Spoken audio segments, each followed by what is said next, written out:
Subscribe कीजिए Gurukul hub channel को और बेल आइकन को दबाइए देखने के लिए लेटेस्ट एजुकेशनल वीडियो सबसे पहले। हेलो गाइस, YouTube के गुरुकुल हब चैनल में आपका स्वागत है और आज की इस वीडियो में आपको पढ़ाऊंगा भारत के वायसराय। भारत के वायसराय से संबंधित एक वीडियो ऑलरेडी चैनल पर अपलोड की जा चुकी है जिसमें मैंने लॉर्ड कैनिंग और लॉर्ड सर लॉरेंस के बारे में भी बताया था। ठीक है, तो आज हम पढ़ेंगे भारत के अन्य वायसराय जो आगे क्रम में हैं।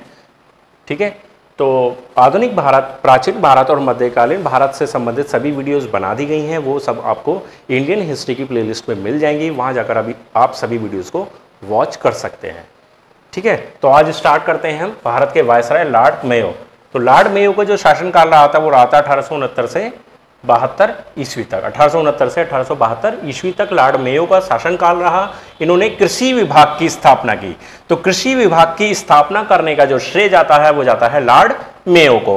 भारतीय सांख्यिकी सर्वेक्षण विभाग, भारतीय सांख्यिकी सर्वेक्षण विभाग की स्थापना करने का श्रेय भी लॉर्ड मेयो को जाता है। तो इन्होंने दो विभागों की स्थापना की, एक था कृषि विभाग और एक था भारतीय सांख्यिकी सर्वेक्षण विभाग। भारत में पहली बार जनगणना 1872 से शुरू हुई थी। 1872 में शुरू भी नहीं कह सकते, 1872 में सबसे पहले हुई थी। ठीक है, लॉर्ड मेयो के समय तक।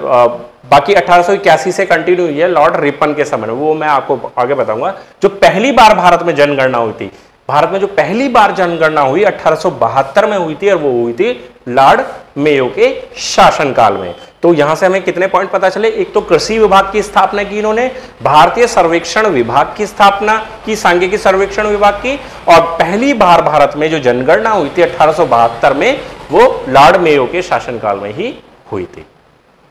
ठीक है, लॉर्ड मेयो के बाद आते हैं लॉर्ड नॉर्थ बुक। 1872 से लेकर 1876 ईस्वी तक पंजाब का जो प्रसिद्ध कूका आंदोलन है वो लॉर्ड नॉर्थ बुक के समय में ही हुआ था। उसके बाद स्वेज नहर भूमध्य सागर और लाल सागर के बीच जो जोड़ने का काम करती है स्वेज नहर के खुल जाने के कारण भारत व ब्रिटेन के मध्य व्यापार में वृद्धि हुई। तो स्वेज नहर को उस समय खोला गया था। किसके समय खोला गया था? लॉर्ड नॉर्थ बुक के समय में खोला गया था। और उस नहर के खुल जाने के कारण भारत और ब्रिटेन के बीच जो व्यापार हो रहा था उसमें काफी ज्यादा वृद्धि हुई। आगे चलते हैं, मोस्ट इंपोर्टेंट आ जाते हैं लॉर्ड लिटन। लॉर्ड लिटन से रिलेटेड आपको काफी सारे महत्वपूर्ण पॉइंट मिलेंगे। ये एक उपन्यासकार थे, निबंध लेखक थे और एक साहित्यकार थे। लॉर्ड लिटन का एक प्रसिद्ध साहित्य भी है ओवन मेरिडिथ। सॉरी, कौन सा है? Oven Meredith. लॉर्ड लिटन का प्रसिद्ध साहित्य है ओवन मेरिडिथ। तो ये क्वेश्चन एग्जाम में कई बार पूछा गया है, तो इसे अच्छे से पढ़ लीजिए, लिख के याद कर लीजिए। Owen Meredith, Lord Lytton. ठीक, अकाल की जांच हेतु रिचर्ड स्ट्रेची की अध्यक्षता में अकाल आयोग की स्थापना की।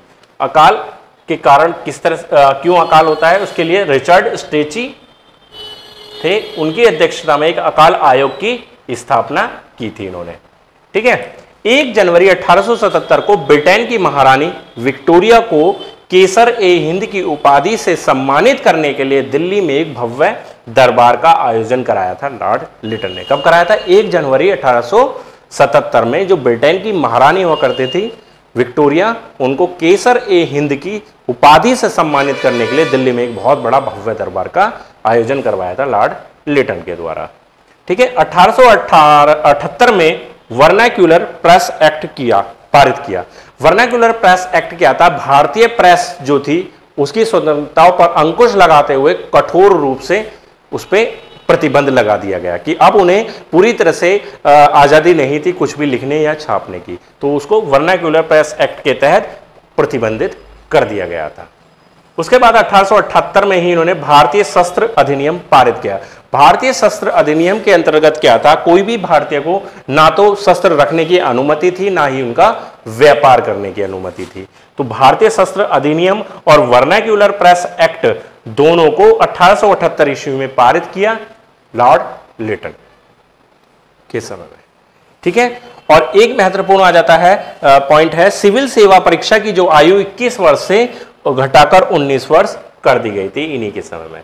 जो किस वर्ष की आयु हुआ करती थी उसको 19 वर्ष कर दिया गया था। ठीक है गाइस, तो यहां पर हमने पढ़ा लॉर्ड मेयो, लॉर्ड नॉर्थब्रुक और लॉर्ड लिटन। तो इनसे संबंधित फैक्ट्स, जो मेन फैक्ट्स थे वो तो मैंने आपको बता दिए हैं। बाकी आप जो भी बुक फॉलो कर रहे हैं वहां से भी इसको लगातार पढ़ते रहें। ठीक है गाइस, तो बस आज की वीडियो में बस इतना ही था। आपको आज की वीडियो अच्छी लगी हो तो प्लीज़ लाइक करें, शेयर करें, और अभी तक आपने हमारे चैनल को सब्सक्राइब नहीं किया है तो हमारे चैनल को सब्सक्राइब करें। धन्यवाद।